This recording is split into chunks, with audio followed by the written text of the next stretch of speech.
अध्यायामध्ये संसार वृक्षाचं निरूपण संपूर्ण झाल्यानंतर तेव्हा भगवंत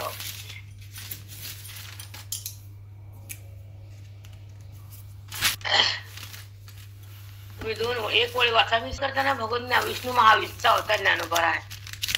त्यांच्या मुखातून जेव्हा वेदाची स्थिती प्रकट करण्यासाठी ओव्याचा माध्यम घेऊन ज्ञानोबा जगाच्या कल्याणासाठी त्यांना अवतार झाले, साकार रूपात आले माऊली आमचे.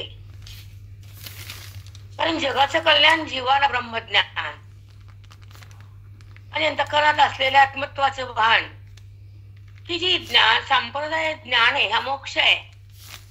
याच्या प्राप्तीसाठी माऊलींना अवतार घ्यावा लागला आणि जगाचा छळ सहन करावा लागला. प्रत्येक जीवाला सुखमय करण्यासाठी वेदांताचा गाभा ओवीमध्ये भरावा लागला. 9000 दृष्टांताचा भडीमार करून आणि 700 श्लोकाचा विनियोग करून जेव्हा माऊली जगाला वर्षाव करतात बोधाचा, तर बुद्धीला स्पर्श होतो परमात्म्याचा, तो क्षण आनंदाचा, तो मिला भगवंताचा, ते ऐक्यात्मत्वाचं, ते खून वेदाची, ती प्राप्ती परमात्म्याची, ती ओळख ईश्वराची, ते ऐक्य शिवाचं आणि जीवाचं, त्याला नाव मोक्षाचं. मोक्ष तरी कशाला म्हणायचं ऐक्य झाल्यावर? शब्द कशाला घ्यायचं? ती भेट शब्दाविना आहे, शब्दाच्या द्वारे भेट नसती, पण काहीतरी प्रतीक ठेवायचं म्हणून मोक्ष नाव आलंय. जे ईश्वराची प्राप्ती म्हणजे आहे आणि आपल्याची अज्ञान आहे त्याचा नाश करणं हे आपलं आयुष्याचं कल्याण आहे. हे बुद्धीला पटत नाही, अंतःकरणाला झेपत नाही, वेदांत कळत नाही, सांगणारे मिळत नाही. वेदांत लोक पावलाय आता आजच्या काळात. वेदांत पुसलाय ह्या महाराज लोकांना. कारण गाडे अभ्यासक आणि गाडे वेदाला बाहेर करणारे गुरुजी वेदांत बहिरंग कुठपर्यंत वापरायचा, अंतरंग कसा स्वीकारायचा आणि बुद्धीला ब्रह्मत्व कसं प्राप्त करायचं हे ब्रह्मत्व त्याकडून शिकायचं. ब्रह्मवेत्ता आणि महाराज हे करू नका. ब्रह्मवेत्ता महाराज नसतो, महात्मा असतो. अशा गतीनं भोगत असलेला ब्रह्मवेत्ता, तत्वाशी एकनिष्ठ असलेला ब्रह्मवेत्ता, वैराग्याच्या मंदिरात राहणारा ब्रह्मवेत्ता आणि विचाराचं सुदर्शन चक्र बुद्धीमध्ये फिरवणारा ब्रह्मवेत्ता. ते चक्र अज्ञानाला कापत कापत चालतंय पुढा. सुदर्शन आणि सुदर्शन होत आत्म्याचं. ते चक्र कृष्ण परमात्म्याच्या हातात आहे. कळालं का? सुदर्शन माध्यमातून जेव्हा गीतेचा बोध घर घर घर फिरतो आणि बुद्धीमध्ये शिरतो, अज्ञान कापलं जातं, मन दंग होतं, कृष्णाचं ऐक्य होतं, सुखाचं माप पदरात येतं आणि मी कोण हे अंतःकरणाला कळतं. तेव्हा आत्मत्वाचं दर्शन बुद्धीमध्ये होतं आणि बुद्धी ब्रह्म होती. त्याला म्हणतात सुदर्शन. चक्र नाही घ्यायचे. पृथ्वीच थांबली असती ना. हे चक्र चालायचंय म्हणून अज्ञानी ज्ञानी पापी पुण्यवान कर्मठ उपासक सगळ्याचा ताळमेळ चालूच ठेवलाय. पण एक आनंद एक कळत नाही आम्हाला की रंगात का अडकायचं. कर्म करताना त्याला धारण का करायचं आणि स्वतःला का विसरायचं, पोटाला का बोलायचं, वृत्तीवर का यायचं, विषयाकडे का जायचं, स्वरूपाला का सोडायचं, भगवंतापासून दूर कसं रमायचं आणि खोट्या वस्तूला का प्राप्त करायचं.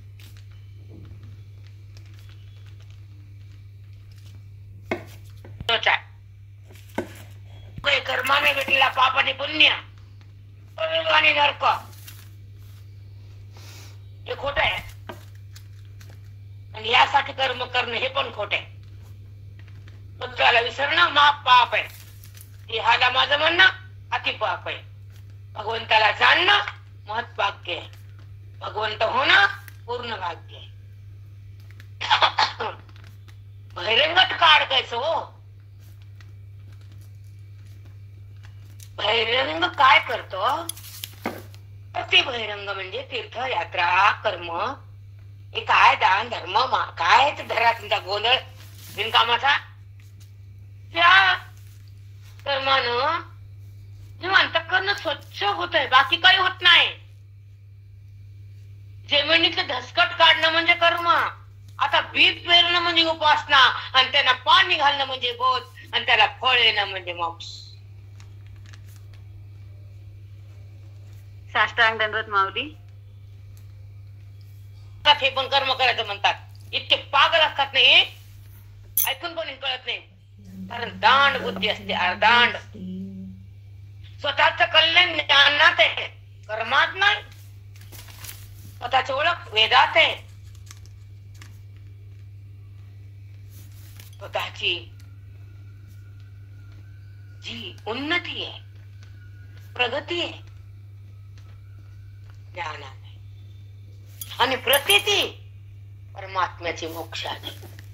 आणि हा संग अंतरंग, हे चिंतन स्वतःसाठी आहे. इथं पाप उत्पन्न होत नाही, पाप शिल्लक राहत नाही, आणि पुण्याची गरज उरत नाही. त्याचं नाव सत्संग. सांगा व्याख्या. अभिलाषा संपत्ती, जिथं परमात्म्याच्या प्राप्तीची हृदय कळकळ करतो आणि बुद्धी भगवंतासाठी शरण जाती. अंतःकरणातला अज्ञान मरून जातो, भगवंत प्रगट होतो, आणि अंतःकरण तिथं संपून जात, बाजूला समाप्त होता. कारण बुद्धीला त्या भगवंतामध्ये प्रवेश मिळतो. बुद्धी म्हणजे अंतःकरण. कुठं राहिलं अंतःकरण? जिथं अज्ञानाचं मरण, तिथं कुठलं अंतःकरण? उन्नतीच नाहीये, अभ्यासच नाहीये, पुण्यच नाहीये, म्हणून हे कर्मातून निघत नाही, कदापि नाही. लाख लाख जन्म घ्यायचे नाही ह्या बुरट्या लोकांना. त्यांना कळत जन्म का घ्यायचे, का स्वतःच आयुष्य पाण्यात टाकायचं, कळत नाही. भ्रमिष्ठ लोक म्हणतात त्याला. जेव्हा अंतःकरण स्वच्छ झालं तर भगवंताचं आगमन झालं. पण अंतःकरण स्वच्छ झाल्यानंतर पुन्हा घासलेले भांडे घासते, इष्ट पिशमय म्हणतात. दळलेलं दळायचं, इष्ट पिशमय ज्ञा दोष, चक्र कापत्ती दोष. या दोष सांगतात. आमच्या काकाने हातात ग्रंथ असताना देह ठेवलाय. असे आमचे गुरुजी संत प्रज्वलंत भेटले आम्हाला. अनेक रूप संताचे, एक लुटणारे आणि एक वाटणारे, ब्रह्मज्ञान वाटणारे आमचे संत आहेत. हातात ग्रंथ होता आणि चक्र कापत्ती दोष सांगत होते आम्हाला. इष्टपिशम्य न्याय, दळलेलं दळायचं, आणि हातात ग्रंथ तेव्हा ध्येय सोडलाय. समोर साधक, असे महात्म्य होणे नाही,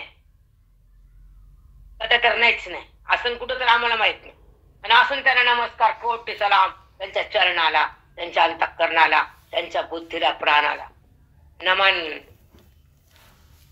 कारण सगळा धिंगाणा धिंगाणा, उभा धिंगाणा. कारण तिथं तळमळ आहे भगवंताच्या प्राप्तीची, ओळखीची, ऐकतेची. तो वेदांत आहे, ते गीता, ते श्रवण आहे, ते महात्म्याचं दर्शन आहे. तिथं कृष्णाचं बुद्धीशी मिलन आहे, तिथं स्वरूपाची जाण आहे. तो खरा भगवान आहे. पाठ केलं का वाचलं का मला तर बसायला पाठावर दुखायला गाडी बसू बसू. स्वच्छ आहे, जे अंतःकरण निर्भीड आहे, जे अंतःकरण पाप पुण्याला फेदून पुढे जात आहे, जे ज्ञानमय अवस्थेत असतं, जे गुरुच्या चरणाशी लोळत असतं, जे वेदाचं ऋणी असतं, जे भगवद्गीतेमध्ये शरणांगत असतं, ते अंतःकरण राम असत.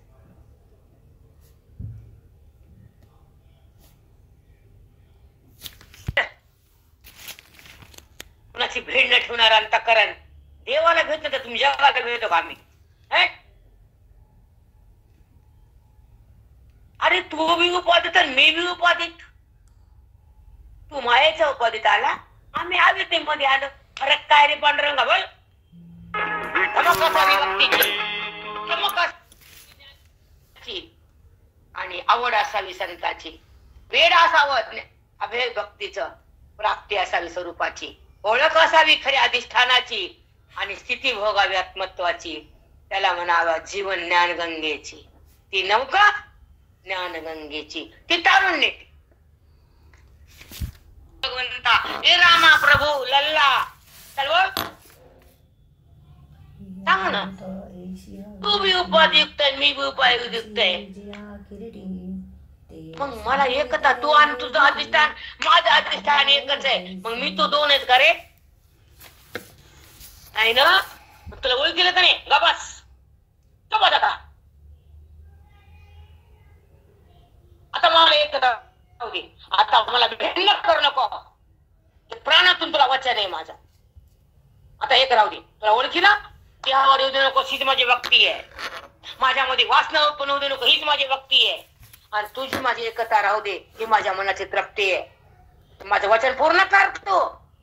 कारण तू सर्वज्ञच ना, दयाळूच ना. आम्हाला काय, तुझ्या सत्तेवर आम्ही आणि आमच्यात तुम्ही येत. ऐकावंच लागत. कारण तुम्ही कृपाळू सज्जन, तुम्ही संत जन. एवढे कृपा दान, एवढी कृपा करा. संताकडे गेलो आम्ही, पांडुरंग संत होऊन आले आणि एवढी कृपा दान द्या. कोणचं कृपा? आत्मत्वाची ओळख करणं, ईश्वराचं मिलन होणं, स्वरूपाची जाणीव ठेवणं, देहाचा वाद करणं, दृश्य बाजूला जाणं, अधिष्ठान बुद्धीत येणं आणि तो मी आहे अशी ओळख बुद्धीनं घेणं आणि बुद्धीनं ईश्वराच्या सोबत खेळणं. त्याला म्हणतं ब्रह्मवेत्ता.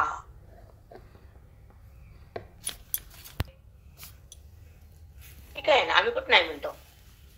आलो ना आम्ही, अविद्येमध्ये आलो, उपाधीत आलो. पण तुला ओळखील पांडुरंगा. तुला बुद्धीनं धरलं रे, इंद्रियानं नाही.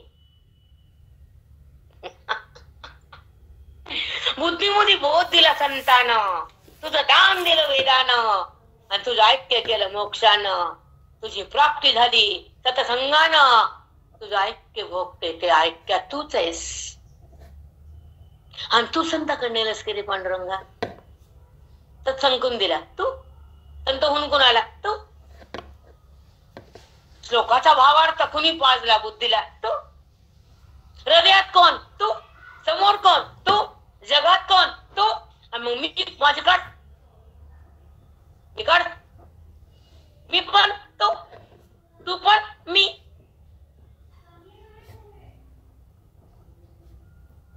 साष्टांग दंडवत माऊली. साष्टांग म्हणजे ज्ञानगंगा. ऐक्य म्हणजे भगवंताचं प्राप्ती. म्हणलं मॅडम एक अर्धी घंट्यात गाडी शंकर आहे. नर्मदे का हर कंकर शंकर ते घेऊन यायचा. म्हणलं मॅडम एक एक दगड चोपडा तेल चोपुडी वाळू घ्या, ज्ञान घालते, ब्रह्मरूप करते. गंगेची शक्ती. धोंड्याला मऊ केलं, मग आम्हाला बी करलेच की मऊ. मऊ करती, मग आमच्या दगडरूपी बुद्धीला मऊ बी करते ती पाण्यानं, स्नानानं, तिच्या ओळखीनं. ती तर गंगेत मुलगी आहे. कसा मुलगा कैलास आई नर्मदा शंकराची मुलगी आहे. तुला माहिती काय, जगतातून खळखळ खळखळ वाहतीस, पर्वताला भेदून पुढे जातीस, गंगेच्या घाणीला स्वच्छ करतीस, तुम्ही पाय ठेवत त्याचं पाप काढतीस. अशी सुंदर नर्मदा. तू माझं हृदय सुंदर कर माझ्यासोबत. हे तुझं अवधारी आहे, की तू जगाला वेडलीस. चौकट तुझ्या पतीला घेऊन जातीस. तो तुझ्या काठावर ऋषीमुनी आले, तपस्वीयांना तपश्चर्या केली म्हणून ही भूमी पावन झाली. त्या त्या ठिकाणी स्वयंलिंग तयार झाले. तसा तुझा जो सोबत आहे ना शंकर, लिंग रूपानं ठाई ठाई तुझ्या काठावर शंकराचे पिंडी येतात. कारण तू महादेवाला काठावर बसवलंस आणि तिला प्रगट केलंस महादेवाला. कारण ज्या ज्या ठिकाणी जन तपश्चर्या केली तिथे त्याचे शंकर उगमस्थान पावले, त्यांचे मंदिर बनले. आणि एका आता आम्ही ज्या ठिकाणी थांबलो त्या लिंगातून समुद्राचं पाणी येतं सोमवारी अमावस्येला. असं एवढं मोठं स्थान तुझं, आपोआप पाणी येतं पिंडीतून. तसं आमच्या हृदयातून बोधाचं पाणी येऊ दे. तुझा जो शंकर आहे ना पिता,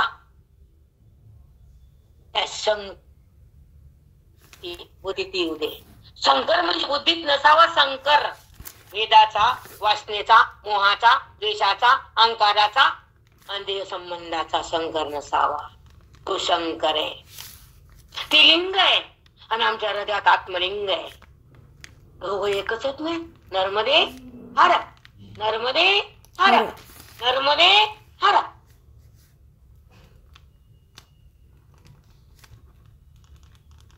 तू हराला प्राप्त करून देणारीस,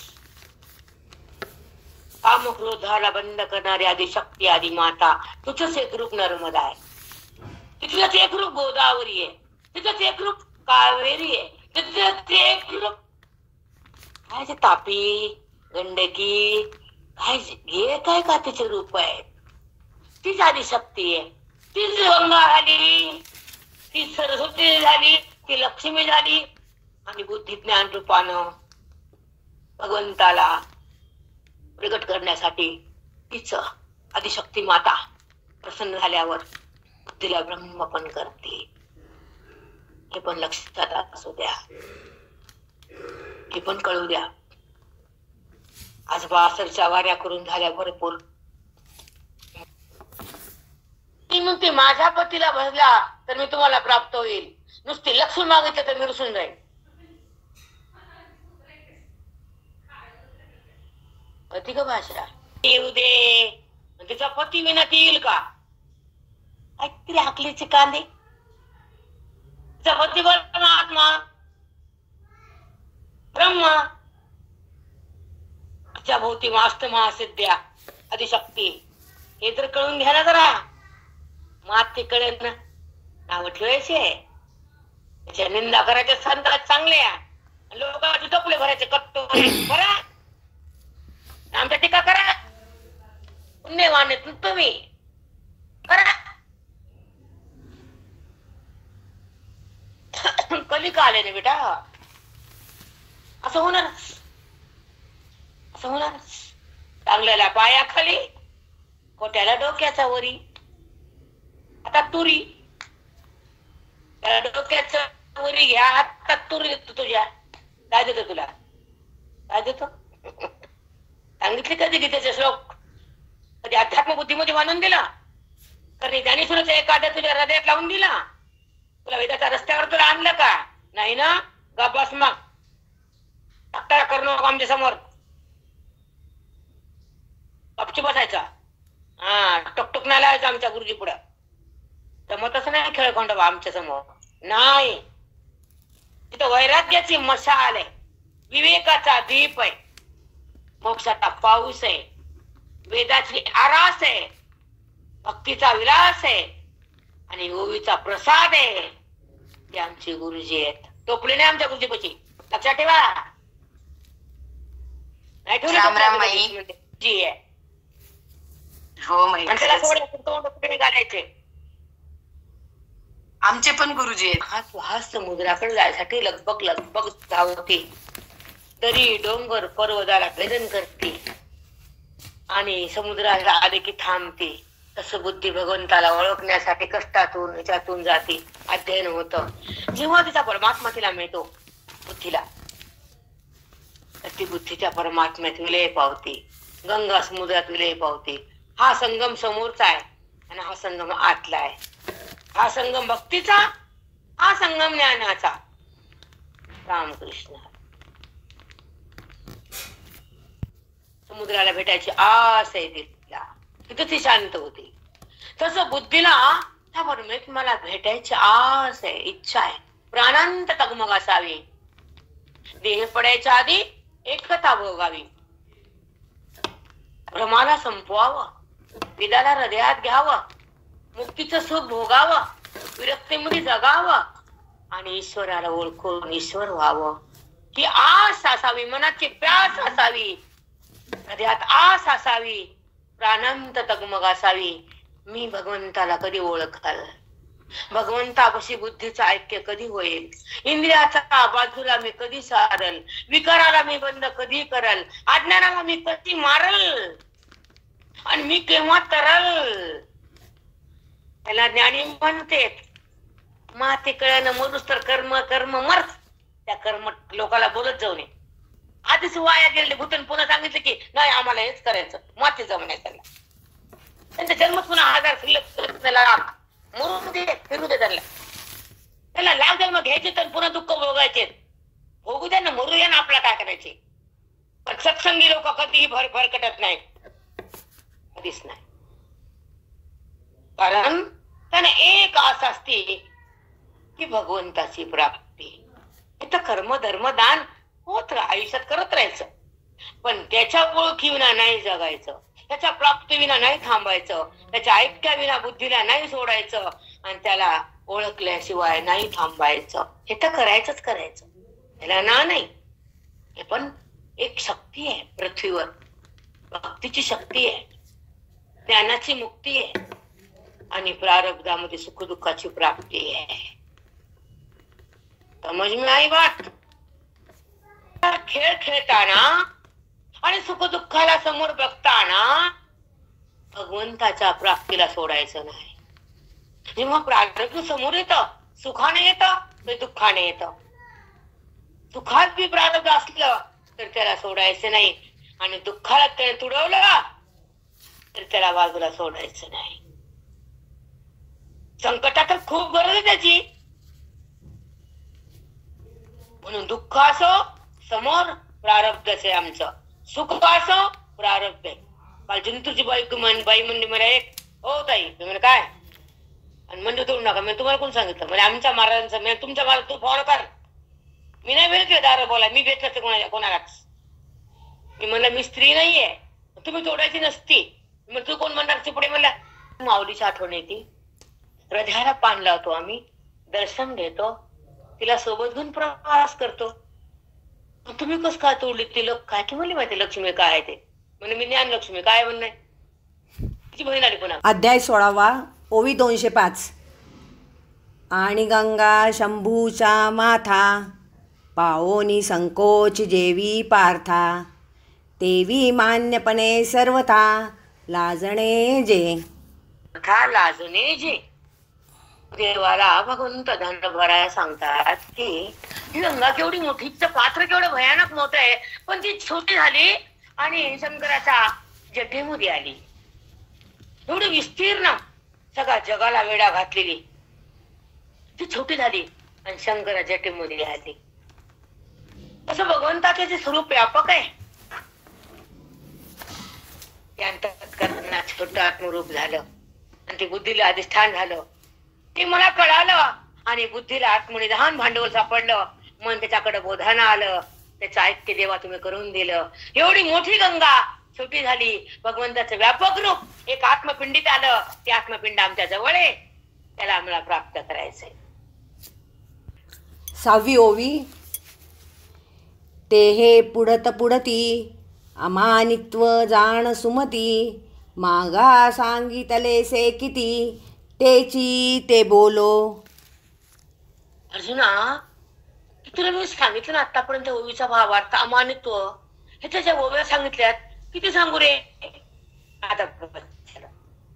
आता नाही सांगत, कळालं का तुला. जे ओव्याचा सार सांगितलं आतापर्यंतच्या ओवीतून तर अमानित्व म्हणतात. आता तुला किती बोलू, आता बस करतो. चला पुढा. एवं ई 26 ब्रह्मसंपदा हे वसतसे मोक्ष चक्रवर्तीचे जैसे अग्रहार होय. हे 26 गुण जे आहेत ना, हे मोक्ष संपत्ती आहे, तिथं वस्ती आहे. हे 26 गुण जे दैवी संपत्तीचे वर्णन केले ना, हे ज्यांच्याकडे हृदयात प्राप्त झाले ना, हे मोक्ष चक्रवर्ती म्हणजे राजा. राजाला बसायचं जे आसन आहे त्या आसनावर राजा बसतो, तसे ह्या गुणावरची वृत्ती बसते त्याला मोक्षाचं आसन मी देतो, तो मोक्ष रूप होतो असं भगवंत बोलतात आणि साधक ऐकतात, माऊली लिहितात, आपण घेतो. त्याचा आसनचा बल्लेवार नाना हे संपत्ती दैवी या गुणतीर्थांची नीच नवी, निर्विण्ण सगरांची दैवी गंगाची आली. निर्विण्ण सगराची दैवी गंगाची आली. बघा, ही बी गंगा आणि ही बी गंगा. सगर नावाची ओवी किती बरोबर आली. पहिली अर्धी ओवी, अर्धा भाग. अच्छा हां एक मिनिट. नाना हे संपत्ती दैवी या गुणतीर्थांची नीच नवी. बस. नाना ही संपत्ती दैवी, नाना तीर्थाची निच नवी. ऐका, गुणतीर्थाची माऊली, गुणतीर्थांची नित्य नवी आहे. तुझ्याकडे तसं आहे का? ऐका, ही दैवी संपत्ती अगदी नित्य नवी. ओके, ऐका, ही जी दैवी संपत्ती ना, ही ज्ञानगंगाचं तीर्थ आहे. एक जेवढी संपत्ती ना, औदार्य, धैर्य, दमा, दया, शांतीचे लिंग, एक क्षमा, हे जे संपत्ती ना, हे नाना गंगेचे रूप आहेत. हे हृदयामध्ये वाहतात गंगा. ह्या शक्तीनं, दया ही गंगाचे, क्षमा ही गंगाचे, औदार्य गंगाचे, धैर्य ही गंगाचे आणि शांतीचे लिंग ही गंगाचे. असे नाना प्रकारच्या नाना संपत्तीनं दैवी हे नाना तीर्थ वाहते तुझ्या हृदयात. हे गंगाचे वेगळ्या वेगळ्या, त्याला पण तीर्थच म्हणायचंय. नित्य नवी, नित्य म्हणजे जसं नाश नित्य जे नाही. ही गंगा कधीतरी आटेल प्रलयामध्ये जाताला गंगा बाकीच्या, पण हे औदार्य, याची शक्ती, हे दया, हे क्षमा, हे धैर्य, हे नित्य नवीन धैर्य प्रगट होते. अजून ही पण गंगाच आहे बोधाची. ही स्थिती आहे ज्ञानाची.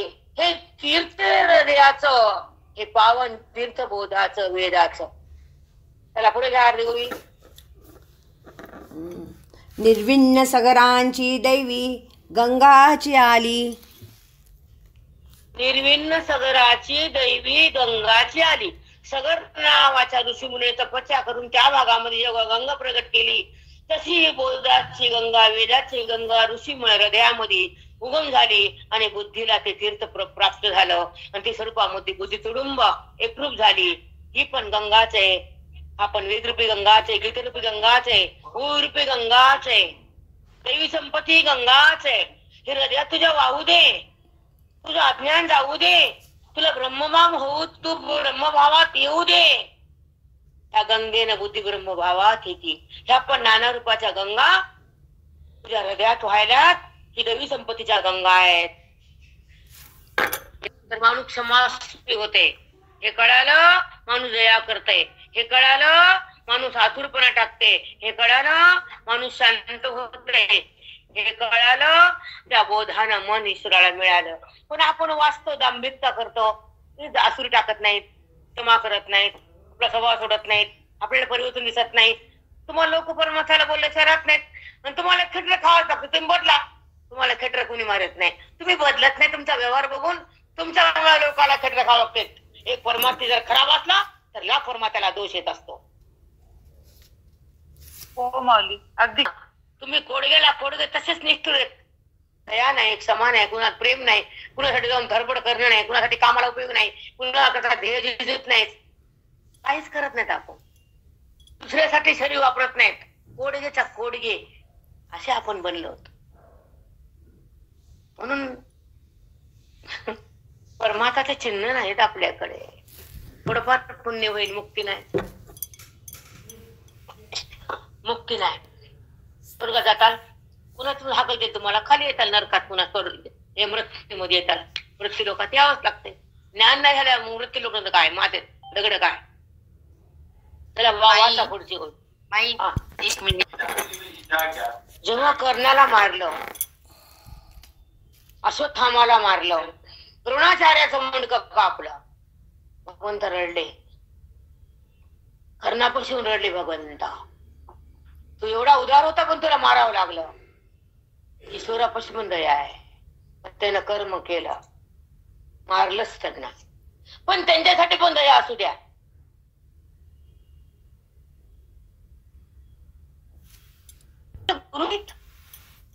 श्रेष्ठ आहेत, पण अधर्माकडून गेले, मुंडकं कापावं लागलं. माफ नाही केलं देवानं, पण रडू आलं. त्यांना सांगितलं, कर्णा एवढा उदार तू सूर्यपुत्र, पण तुला सुद्धा तुझा सुद्धा घात केला मी. अर्जुन निमित्त होता. मी ठरवलं तुला कुठं मारायचं, ते कुठं खड्डा करायचा, चाकचा घालायचं, हे माझी नीती आहे. कृष्ण नीती म्हणताला, कृष्ण नीती. पण रडले देव, रडले. पुन्हा प्रश्न केला कर्णानं. मरायच्या आधी थोडा वेळ होता थोडा बोलायला. संवाद आला दोघांचा. म्हणजे कृष्णा सांग बरं, तू म्हणतोस मी इकडून आहे, मी ह्याच्या पुन्हा आधार मागून झालो. ठीक, सांग मला कोणी दिला आधार? त्यानं दिला ना. मी कुणा राहिलो? त्यानं. आश्रय कोणी? त्यानं. मित्र कोण? ते. सगळं खरं म्हणले तुझं कर्णा. पुन्हा कर्ण म्हणले देवाला, देवा सांग ना मला काय मिळालं बरोबर. माझी जी आई होती तिने मला टाकलं पाण्यात.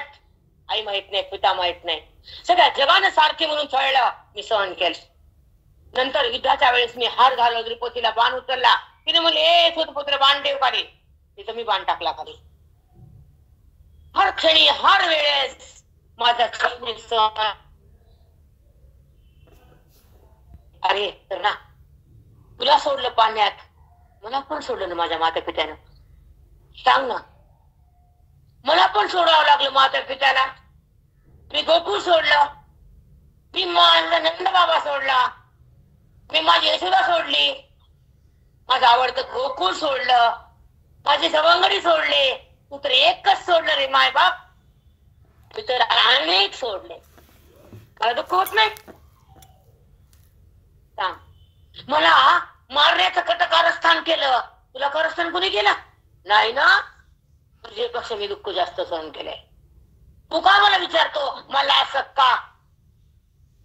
मला मारण्यासाठी, हो ताई मॅडम दारला, मला मारण्यासाठी नाना सुरू आले. मला पाडण्यासाठी स्तनपानात वीज घालून ती आली पुतना. तुला कुणी कुणी विश्वास दिला रे? तू तर मगर मस्त खेळत कौरापाची. आणि द्रौपदीला काय म्हणलास? माझ्या मांडीवर ये म्हणला की नाही तो? म्हणला तो? त्याचं उत्तर हे दासी म्हणला तू. ती हरण बघितलं डोळ्यान तू. हे पाप, त्याचं फळ हे. अधर्माचं अन्न खाल्लं तू, त्याचं फळ हे. तू धर्माला ओळखला नाहीस, तू नीतीने चालला नाहीस, म्हणून तुझं अधर्माचं अन्नाचं रक्त हे मला सांडावंच लागतं. सुंदर, खूप सुंदर माई. माहित नव्हतं द्रौपदी. अरे महाभारत मी स्वतः राहते. द्रौपदी बघून हसले. तेव्हा भीष्म स्तवन सांगू लागले. भीष्म जाताना जगाला उपदेश देऊ लागले. द्रौपदी हसली. दार लावा ना. भीष्म म्हणले, द्रौपदी काय झालं? ते जवळ आलं डोक्याच्या. म्हणली, त्याची मी जे आता वर्णन करायला ना, गोड गोड सगळ्याला उपदेश द्यायला मरताना, जेव्हा माझं वस्त्र ओढले जात होतं आणि मला निर्वस्त्र करत झालं होतं, तेव्हा तुझं मुंडकं काम घाली घे तुमचं. उपदेशचा काळ हा काल नाही. त्यानं उत्तर दिलं, द्रौपदी मी अधर्माचं अन्न खाऊन त्याचा ऋणी होतो. त्याच्या अन्नासाठी मी शर्मिंदा होतो. ते रक्त आता सोळ्याच्या काठीवर सांडले खाली. आता मी ते रक्त अशुद्धहीन झालो, शुद्ध झालो. आता मुखातून भीष्मस्तवन काढले मी. आता बोध द्यायला माझा हरकत नाही, म्हणून ते आता काढू नको. कारण ते अन्नाचं रक्त अंगात होतं, म्हणून माझं मुंडकं खाली गेलं. मी बोलू शकलो नाही, पण आता मी बोलू शकतो. जग मान्य करू शकतो, म्हणून मला माफ करा. तुम्ही सत्संगी होऊन कुणाकडे पण जाता टोपल्याकडं, तर त्यांचं पाप तुमच्याकडं. 100% प्रॉमिस येणारच. कारण दीक्षा घेऊन तुम्हाला त्यांचं तुमचं केलं त्यांना, म्हणून त्यांचं जे बी असेल ते तुमच्याकडं, जे बी दीक्षा असेल, जे बी तपस्या असेल, जे बी पाप असेल, लेव झोली में चलो आगे, लेव झोली में चलो आगे, त्याचं नाव देती घेती नरका जाती. काय तरी आले तर भजन जाऊन करा बायकांना, कीर्तन करणाऱ्याला ते भाबडा त्याच्या नावानं संध्याकाळी गवळणी अभंग संध्याकाळचा जागरण करा, पण पैसा देऊन त्याला विकत तुमच्या दारात आणू नका, आणि तुमचा पैसा त्या चोरला देऊ नका. ऐकतो कोण आमच्या भूताचं? नको महाराज, नको नको करत नाही. ती ज्ञानगंगा हृदयातून बाहेर निघत नाही, आणि तो जीवात्मा शिवापासून दूर सरकत नाही. ही आमची ज्ञानाची गंगा नर्मदे आरा. ही गंगा आहे ओझाची वेदाची, आणि ही गंगा पृथ्वीवर जाऊन पातक्याचं पातकहरण करणारी वाहत वाहत जाती, आणि त्या भक्ताला आत घेते, त्याचं थोडं पाप पुण्य काढते, अज्ञान संताकडून काढायला लावते. समजत नाही लोकांना, तेवढी भाषा नसते. बुद्धीला ब्रह्म करणारे नाही, चला नाव टाका, पट्टी द्या, बसा, या अंजा, वाचा विष्णू सहस्त्र करीता, आणि सांग की सहस्त्र नावाचं निरूपण, सांग ना गीतेचा अर्थ. वास्तव गीता मय्यावेश मनोयेम मय्येव मनाध्वस्त मयि बुद्धी निविशिष्यते. सांग बरं बाप्पा, कुठे येतं सांगता? मय्येव मी कोण आहे? गीता काय लहान समजायला नाही. गीता सारखा ग्रंथ जगात नाही. माऊलीसारखे ओवी कुठंच नाही, आणि गुरुसारखे संत मिळत नाहीत, आणि हृदयामधला परमात्मा प्रगट करायला वेदा वाचून दुसरा रस्ताच नाही. भक्तीनंतर ज्ञानाशिवाय उभं झाल्याशिवाय राहतच नाही, आणि कर्मातून मन बाहेर निघाला संताविना कोणीच नाही. ओके, चला पुढची ओवी घ्या, एक आपण टाकू. की गुणकुसुमांची माळा हे घेऊनी मुक्ती बाळा, वैराग्य निरपेक्षाचा गळा गिवन सीतासे. डबल वाचा, आधी वाचा आधी. की गुणकुसुमांची माळा हे घेऊनी मुक्ती बाळा. थांबा थांबा. ही गुणकुसुमांची माळा हे घेऊन मुक्ती बाळा, बाळा बाळा, मुक्ती बाळा. ही गुणकुसुमांची माळा हे घेऊन मुक्ती बाळा. ह्या 26 गुणाची उत्पत्ती दैवी संपत्तीच्या हृदयामध्ये या बोधाच्या मार्गाने वेदाच्या ज्ञानानं ओवीच्या शक्तीने ज्याच्या हृदयामध्ये प्रगट होती, तीच आदिशक्ती मुक्ती रूपी जी शक्ती आदिशक्ती, ती ज्या ऐकणारा, जो ज्ञानगंगेत येणारा, जो भक्त भगवंताला प्राप्त होणारा, तिला वैराग्याच्या मध्ये असलेल्या बुद्धीला, त्या जीवाला ही मुक्ती रूपी ती बाळा, तिचं ते बाळ आहे. त्या बाळाला ही 26 गुण रूप देवी संपत्तीवान लोकांना ही मुक्ती जाऊन आळ घालती जो वैराग्यवान असतो. ओवी कळत नाही. ज्ञानोबा माऊली म्हणताना ज्ञानोबाचं चरित्र बघा, ज्ञानोबाची ओवी बघा, ज्ञानोबाचं चिंतन बघा, ज्ञानोबाचा मोक्ष बघा, ज्ञानोबाचं जे अवतार आहे ते काय माहितीये का? नाही.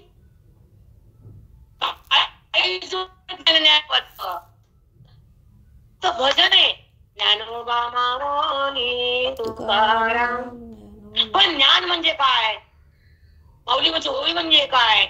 ओवी मध्ये दैवी संपत्ती म्हणजे काय? वेदाची शक्ती म्हणजे काय? हृदयाची भक्ती म्हणजे काय? साधूची जगाला देण्याची ताकद म्हणजे काय? हे समज में नाही आता किसको भी नाही. म्हणून तो बहिरंग परमार्थ वेगळा, अंतरंग वेगळा, कर्म वेगळं, उपासना वेगळी, ज्ञान वेगळं. हे त्रैकांड, हे तीन आहे. हे त्रैकांडात्मक वेद आहे. हे सगळं वेदामध्ये भरलेले लिहून हे पूर्ण अंग आहे.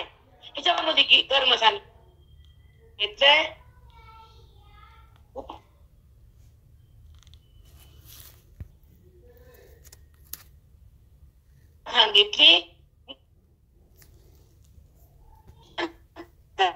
आणि आनंद भेट आनंदाची प्राप्ती स्वरूपाची आहे, प्रतिती त्या तत्वाची आहे, अनुभूती त्या अमर परमात्म्याची आहे. हे वेदही हे. त्याला राजा झाला, त्याला 2 मुलं दिले, ते तिकडे गेला, इकडे आला.